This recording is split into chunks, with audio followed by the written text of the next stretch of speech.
welcome back to your class. We just finished to build an updated geological model in the previous part, but now we have to take into account the groundwater flow. So considering that we have aquitard and aquifer system with high heterogeneity, the first step is to evaluate if there is some connection between the shallow part of the aquifer and the deeper one. For this reason, the best choice is to have multi-level wells, or, as in the case we studied, cluster piezometer.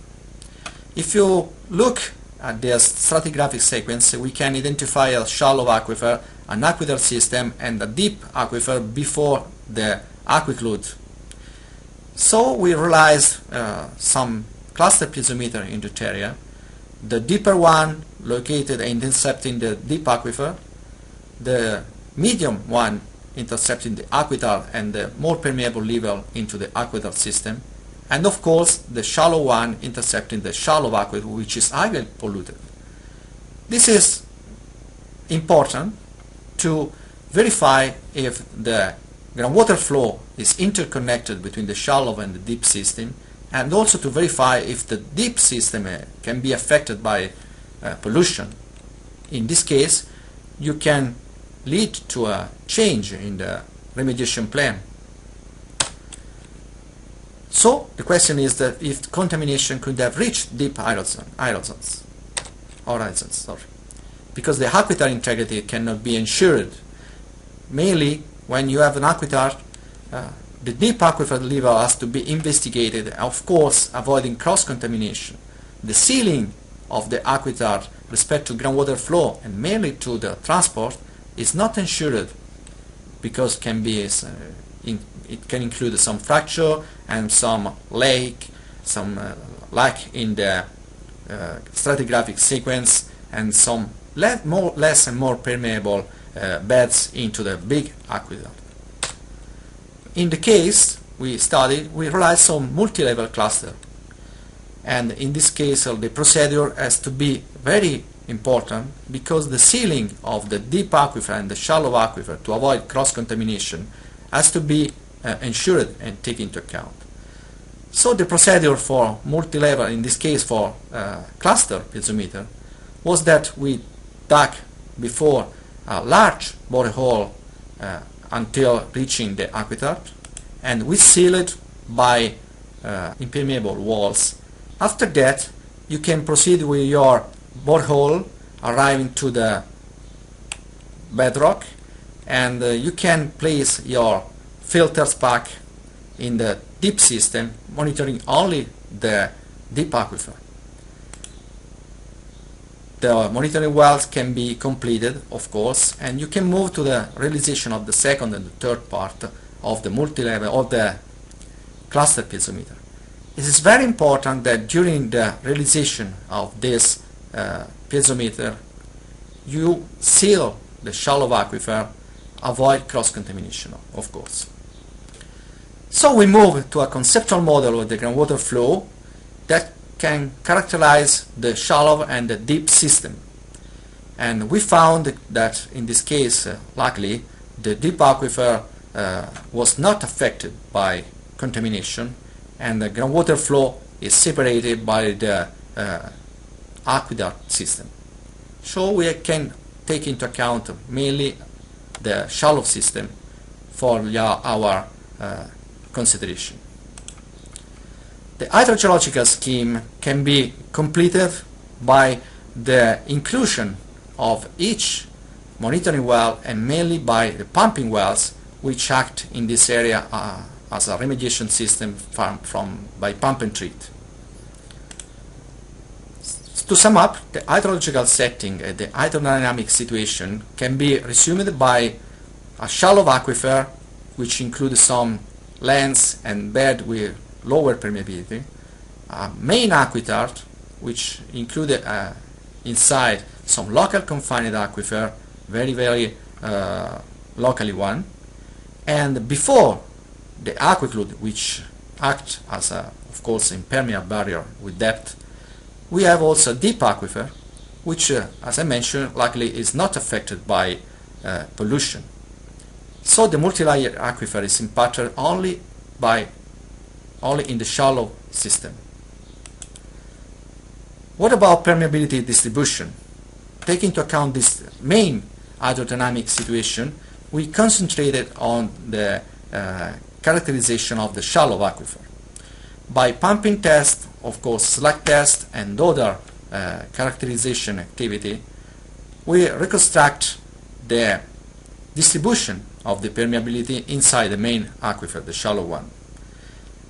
This is another important part of your preliminary work, because all your modeling has to be based on a permeability distribution which has to be the best one respect to the best you can.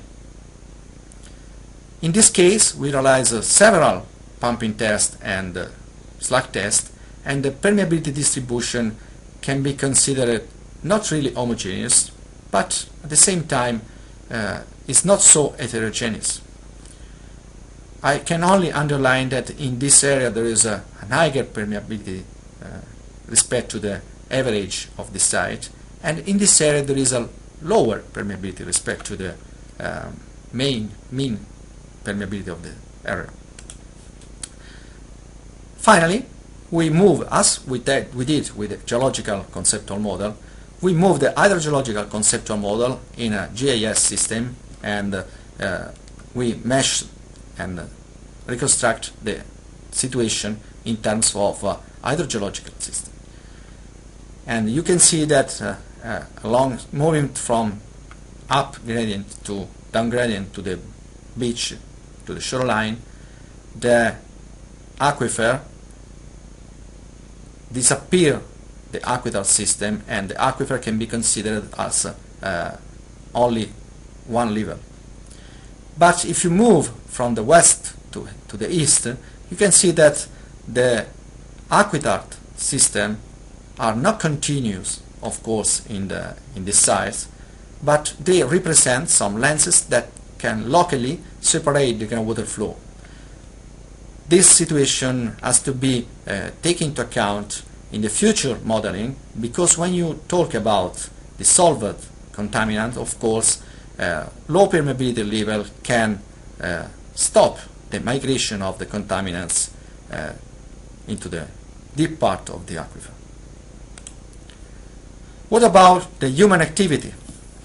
The pumping trends from the pump and treat system start in 2004, and after a couple of years when the pumping rate was about 3,000 cubic meter per day, in the 2007 the monitoring activity and the pumping activity were increased, reaching the final volume of about 5,000 cubic meter per day, which continue to be pumped until now. The area in front of the shoreline, where the pumping wells are located, has been separated in a different sector, moving from the west to the eastern part of this site. And each group of the wells has been monitored by pumping rate. The L Naples distribution into the site has been monitored from 2004 until now, and as you can see there, in 2007 the L Naples distribution occupied a large part of the central area of the petrochemical plant.